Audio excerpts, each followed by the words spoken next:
Hello everyone, welcome to the channel. My name is Jacob Newton and in this video, I will be installing some siding on my tiny house. But first, we have to go back in time a couple of days. Okay guys, today I really wanted to do siding, but it turns out after consulting an expert, I cannot. And that is because there's nothing on the inside of these walls, because it's this trim and then just the sheathing. There's no solid block of wood behind here. So I have to go inside, and at the corner of every wall, I have to put a block so that the siding has something to nail into.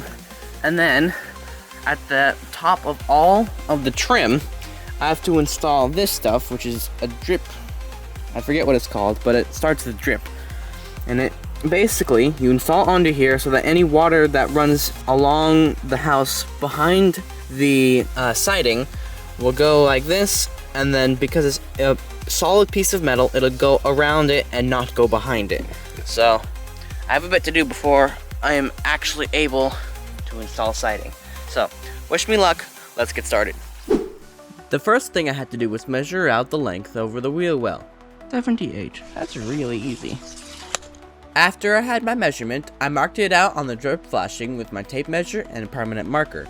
Then, I used some steel cutters to cut the flashing to size. I made sure to be as accurate as possible.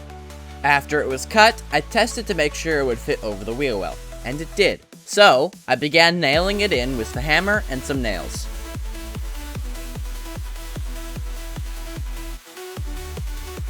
It was tough to get the nails in through the flashing as it was made from solid metal, but I was able to figure it out and get it installed. Unfortunately, this part just required a lot of hammering, and sometimes it didn't go anywhere, but my trusty hammer and I got the job done. In case my explanation at the beginning was a little confusing, the drip flashing simply keeps water from running behind the trim. Alright, one down, 1, 2, 3, 4, 5, 6, 7, a lot more to go. Up next was to install the drip flashing around the windows on this side of the tiny house. I began on the lower ones as they were easier than the rest of them. I followed the same process of marking out the length of the window and then marking it out on the drip flashing.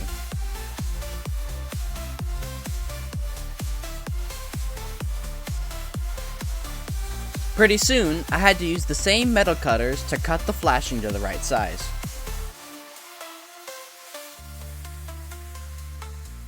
Guys, I've always wanted to do this in the video, so here's something funny for you.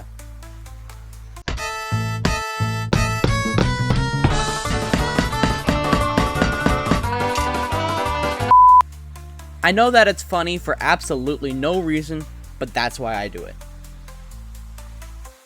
I continued nailing this trim over the window before soon moving over to the next one. Again, this process is simply just me nailing the flashing to the house. I measured out the length of the smallest window of the day and began installing it almost immediately. Yet again, it was simply just me hammering nails into the drip flashing.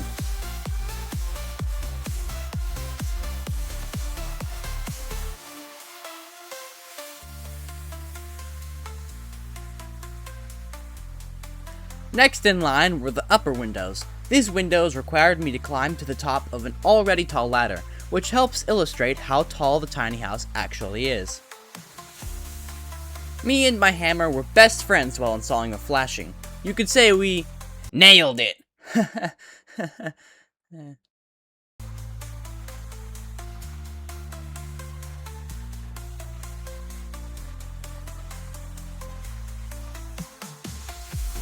The last window of this wall was the exact same as the one I just did, so it was easy enough to do.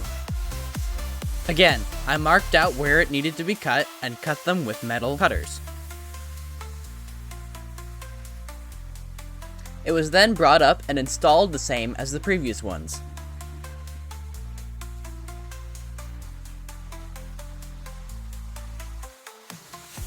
This process wasn't necessarily hard, it was just very time consuming.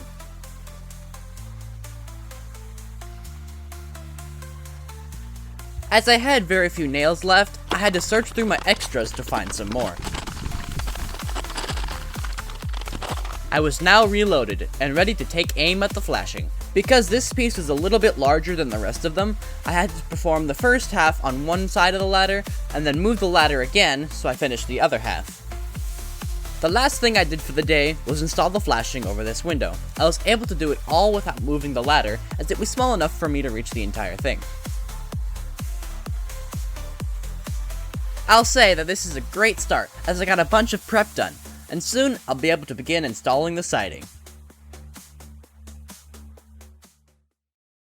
Alright guys, today is the day that I'm hoping that we can finish all the prep on the exterior and interior of the tiny house so that I can finally start installing the siding today. Or, no, not today, but tomorrow. That day. Yeah. The first thing I wanted to get done was finish up the flashing from yesterday. This was the last piece I had to do, so it was a quick and easy process. I did not have to install flashing on the upper windows of this wall, as they are covered enough by the roof. And the outside is now completed. Okay, now that the exterior prep is now finished, all that's left to do is to finish the inside, which means extending the blocking around windows, doors, and corners and things like that. Which essentially means just extending the block of wood here in the corner, this one right here, out so that the siding can be nailed into on the edges. I was able to accomplish this by using some of the excess lumber from framing and utilizing it as blocking for the tiny house. I began by cutting some full-length boards and bringing them into the tiny house. The exact height of the boards were already measured, so I just had to put them into their place. It was incredibly satisfying to bring all these boards in and put them into their space. There were a couple more boards that needed to be finished before I could move on to the next phase, so I finished up the full-length boards before moving on to the smaller pieces of block. I had to cut these pieces smaller because these smaller walls had blocking in them, which made them not as easy to measure. Nevertheless, I was able to complete it in an orderly fashion. Here I double-checked my measurements to make sure I was doing this correctly, and I was, so I had nothing to worry about.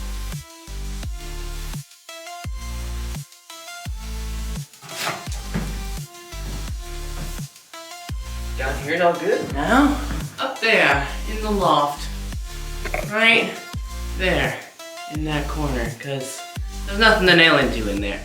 So, let's get to that.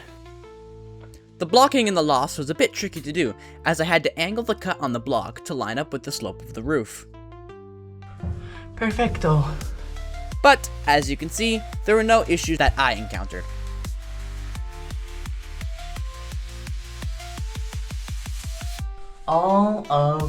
Most of the prep work is done. So tomorrow, finish, and I mean finish all the prep work, and then get started on the siding, hopefully tomorrow. Yeah. Today was the day I finally started to install my siding. I had an expert help me with the installation of the first few boards to help make it look super fancy. He did elect to be off camera, however, so that's why he's blurred out. The first thing we had to do was install a small board at the bottom of the tiny house. This will give the first board of siding we install a way for it to be kicked out. Basically, it goes behind the first board of siding to help give it an angle. As this was the first board we installed, it took a lot more time than the other ones we did this day. But that extra time was necessary to ensure that it was installed perfectly, because otherwise you might have crooked siding. In the end, this piece was done well and installed without any problems.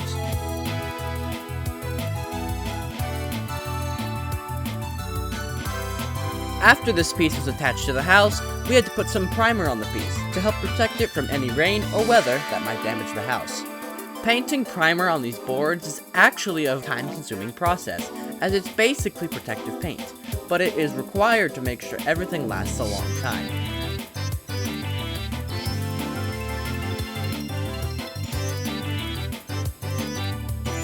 Once this piece was all finished up, I had to go and attach a small board at the other side of the wheel well. This piece here finishes the boards that we needed to install on this side of the tiny house.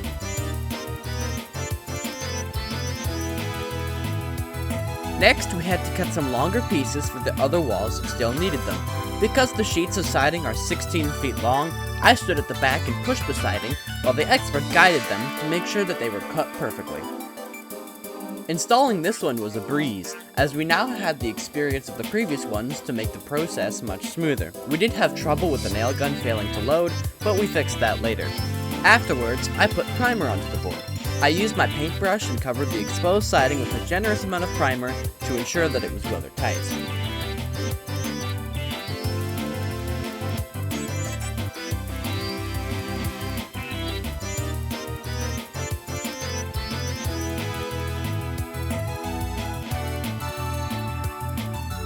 After a couple of minutes, this board was finished, which gave us the opportunity to install one more piece over the bump out. This was the last of the small boards that we would install for the day, as we wanted to get right to installing the siding.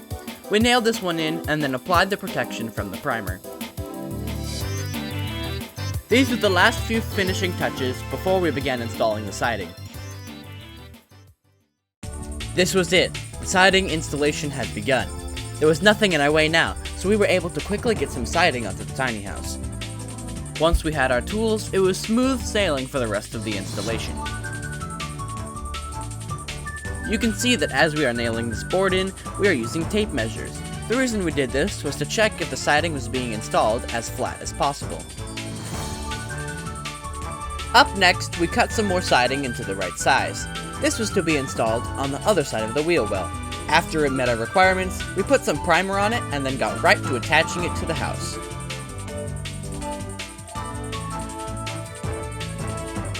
Again with the tape measures, we were using them to make sure that the siding was as level as possible.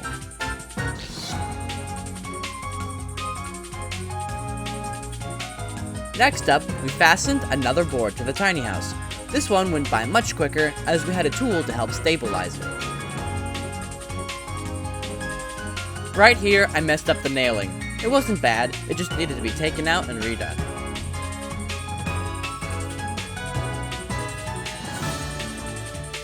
Soon it was time for the other side of the wheel well. We put some primer on this piece that we had just cut, and then positioned it onto the tiny house. As we were still getting used to how these tools worked, it wasn't as fast as a professional crew, but we persevered and got done what needed to be done. Afterwards, we had a piece that would have to have a fancy cut in it in order to fit over the wheel well, because, after measuring, we realized it wouldn't fit. So, we got right to making the necessary cuts into the board. Here I can assure you that we did install it, but the camera ran out of battery. But after getting a new one, we were able to finish the last board of the day. I was meaning to record some commentary, but for some reason the camera decided to not record any audio. So, here's some bad lip reading. A spicy! I ate a thing. I think it's pretty good. Tofu, and then it cuts out, so whatever. Okay guys, let me show you what I'm gonna do next. So, there's this giant seam right here where these two things line up. And I can't start from this end and have a board, because this right here is an entire board. And I can't start from this end and have an entire board go this way, then we'll have a huge line just going up and down right here. So I have to start it from over here. The only problem with that is I can't attach anything to hold the board up on this end. So somehow I have to get a full board over here by myself and hold it up so that it lines up correctly. So we'll see how I figure out how to do that. Okay guys, I didn't show you this before, but I'm gonna show it to you now. So basically, the guy that I had help me, he built this little thing right here. It's a little block that he designed. It's exactly the length of what needs to be shown of this board right here. So if I line it up right here, as you can see, it fits perfectly with the exposed siding. So with that, I can put it up here, and then because the overlap and the exposed part will be exactly the same, I can just mark it right here, and then I have a mark there to know exactly where to put my next board. So which makes it so much easier instead of trying to figure out the measurements every single time. So, yeah. I first attached the special tools with the previous board of siding, and that allowed me to put the next one up with extreme ease. And with that was in place, I just put the board in and then nail it down. It's as easy as that. Today I had to use all that I had learned from the expert and put it to use, as I now had to do it all by myself. Thankfully, siding is not too complicated. The hardest part about it was doing all the math correctly.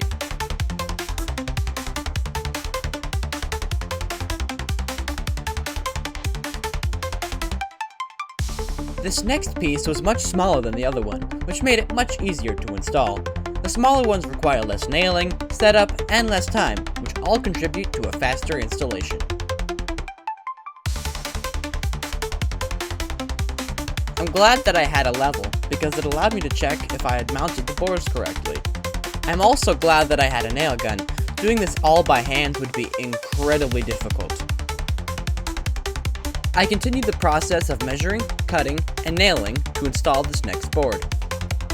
The saw that I was using was barely large enough to cut the siding, so in the future, a much bigger saw would be preferential for this type of job. However, I was still able to complete the job. Again, I have to apply the primer to coat the exposed siding, and make use of its weather protection properties. Soon, the board was installed in an orderly fashion. And yes, I forgot to show myself installing this board here.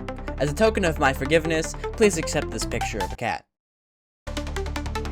Up next, I had to install the board above here, and I had to do some math to make it fit underneath this window here. And yes, I forgot to film that too. Here's another picture of a cat.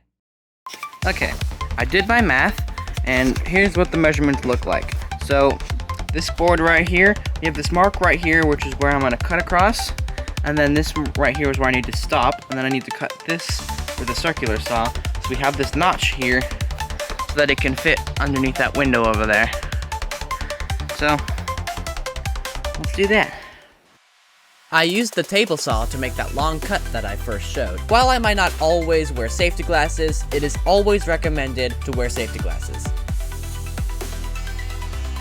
Not bad, but sick. I did not do that very well. Let me show you guys why I screwed up. So, because it's a one-man job, I can't see very well, and I cut over my line. Well, there's nothing a little caulk can't fix.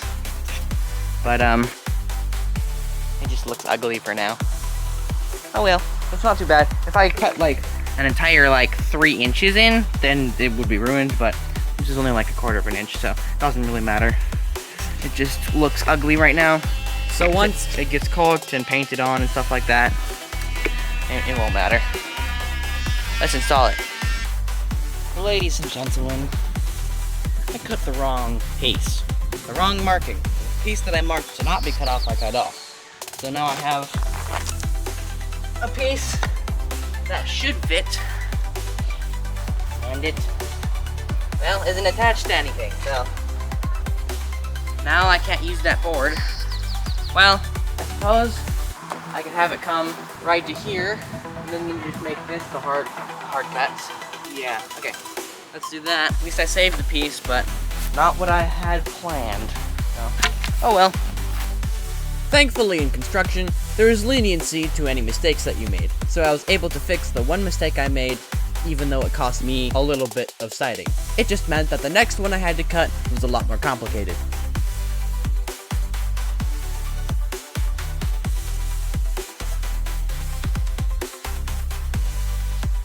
As soon as I finished nailing this one in, I got right to the next piece. Okay guys, I want to show you how I'm figuring out how I measured this. So, per building code, I'm supposed to have 3/16 of an inch between all ends right here. Ends, window trim, all the edges, everywhere is supposed to have at least 3/16 of an inch between the siding that we install. So, first thing I need to do is measure how long this is. And it's approximately 46 3/4. So, to adjust for that 3/16 of an inch on both sides, I'm gonna add 1/4 of an inch. It doesn't have to be perfect. And that'll put us directly at 47 inches. And then we're gonna make a straight cut here. And then how much length we're gonna have to cut off. So using this to mark where it's gonna begin. Then using the tape measure to go all up here. We can see it goes up to 4 5/8. So we're gonna shave off the 3/16 of an inch and do 4 5/8. And there you just have it. You just cut that part off and get ready to install it. Okay, learning from my mistakes, I marked exactly where I need to cut and what I need to keep.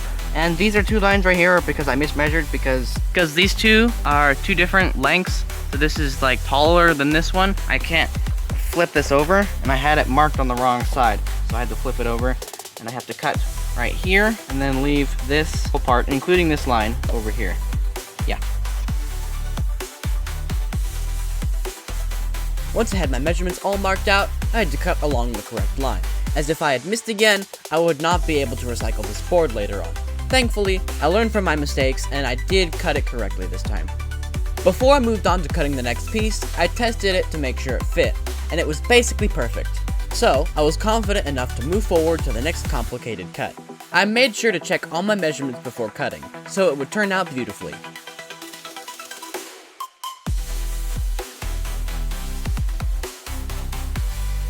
Because this window was much smaller than the other one, only a small bit had to be taken out of the siding.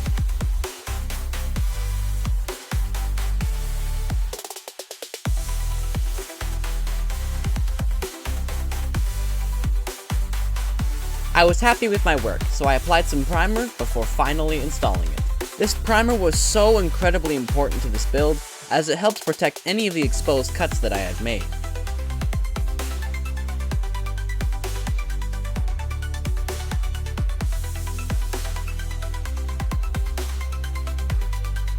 As soon as the application of the primer was finished, next was to attach it to the house.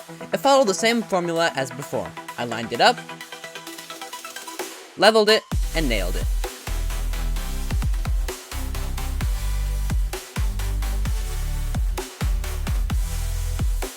Ratty-doo. I got 3 layers on by myself today. I'd say that's pretty good progress for someone who's never done siding before. So, I mean, this by far took me the most time. It took me like an hour to get this piece on because it was so complicated. And obviously there are some errors and stuff, like you can see the gaps are kind of big, but that's nothing some caulk can't fix. So it's a good start. I'll have to go to work soon, so I'm gonna clean up and then, yeah, looks good. It's a beautiful day outside today, which means it's a good day to finish some siding on my tiny house. This day, I planned on finishing the siding in between the windows. I'll need another chalkboard. Be right back. I was still missing an important tool, so I quickly ran and grabbed the thing I need. I had already completed my measurements for the house, so all I had to do was cut the board and attach it to the house.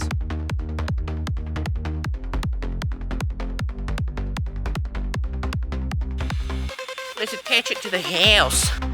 Again, all I needed to do was set it into place and then connect it to the tiny house. These few boards were incredibly easy to install, as they were all basically the same size and shape, so it was almost impossible to screw up.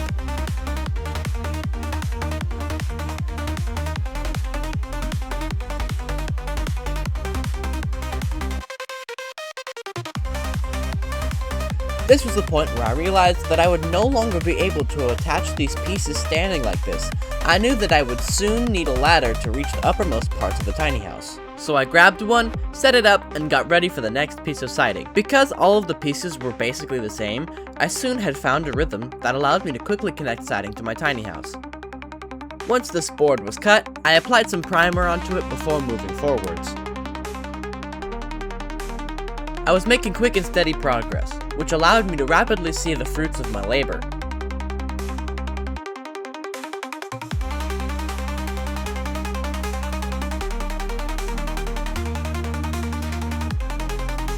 With the piece of siding now in place, I hammered onto some of the nails to ensure that they were tightly secured before moving on to the next piece. Even though they all looked the same, I still double-checked my measurements before cutting, just in case they weren't all the same. This was the last piece that I installed that was similar to the others, as the next one had to have a special shape in order to fit.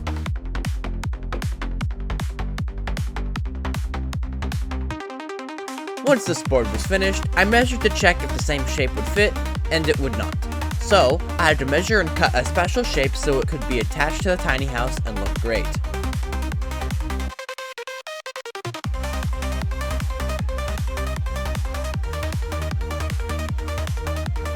The fancy cut was now ready. I fired up the table saw and quickly sliced it to size. I used a circular saw to finish it up before attempting to secure it. Then I applied a layer of primer to make it all watertight.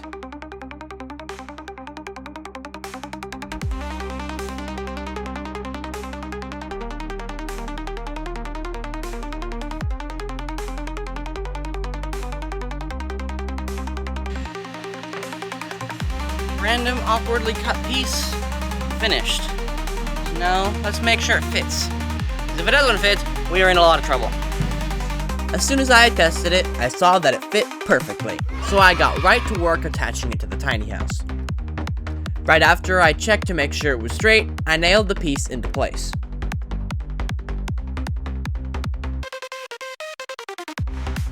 The only complicated part was having to nail into the thin strip over the window, but it was nothing I couldn't handle.